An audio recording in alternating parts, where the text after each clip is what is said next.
ദൈവത്തിന്റെ അതിപരിശുദ്ധമായ നാമത്തിന് മഹത്വം കൊടുത്ത് ദൈവമായ കർത്താവ് നമുക്കൊരു ദിവസം കൂടി ദാനമായിട്ട് തന്നിരിക്കുകയാണ്.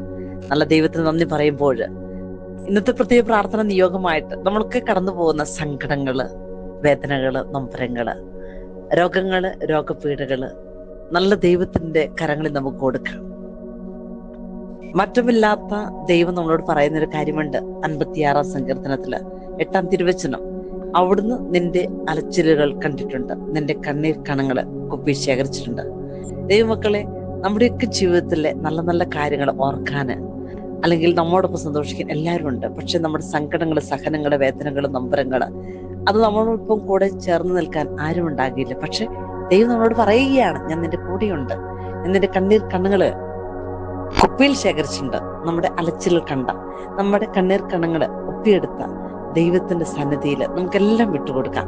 തളർന്നു പോകുന്ന സാഹചര്യങ്ങള്, തോറ്റുപോകുന്ന സാഹചര്യങ്ങള് ദൈവം നമുക്ക് തന്നത് ഒരു തോറ്റുപോകുന്ന അല്ലെങ്കിൽ തളർന്നു പോകുന്ന ഒരു ആത്മാവിനെയല്ല, മറിച്ച് ധൈര്യത്തിന്റെ, സമാധാനത്തിന്റെ, ആത്മനിയന്ത്രണത്തിന്റെ ആത്മാവാണ്.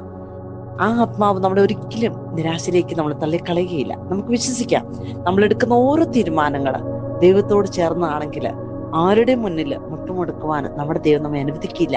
സങ്കടങ്ങളായിരിക്കാം, അല്ലെങ്കിൽ ദുഃഖങ്ങളായിരിക്കാം, വേദങ്ങളായിരിക്കാം, രോഗങ്ങളായിരിക്കാം, ഈ ലോകത്തിന്റെ ഒരു തിന്മയുടെ ശക്തിക്കോ അല്ലെങ്കിൽ ഒരു അസ്വസ്ഥതയുടെയോ ആകുലതയുടെയോ ഉത്കണ്ഠയുടെയോ മുന്നിൽ ദൈവമായ കർത്താവ് നമ്മെ മുട്ടുകൊടുത്താൻ അനുവദിക്കില്ല.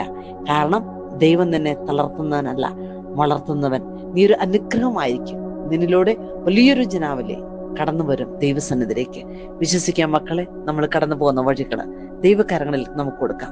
നമ്മുടെ എല്ലാ സങ്കടങ്ങള്, കണ്ണുനീര് തുടച്ചു മാറ്റുന്ന രോഗാണുക്കളെ നിർവീര്യമാക്കാൻ കഴിവുള്ള ദൈവം നമ്മുടെ കൂടെയുണ്ട്. ആ നല്ല ദൈവം നമുക്ക് നല്ലൊരു ദിവസം തരട്ടെ. അമ്മ മാതാവിന്റെ വലിയ ശക്തി, പ്രാർത്ഥന നമ്മുടെ കൂടെ ഉണ്ടാകട്ടെ.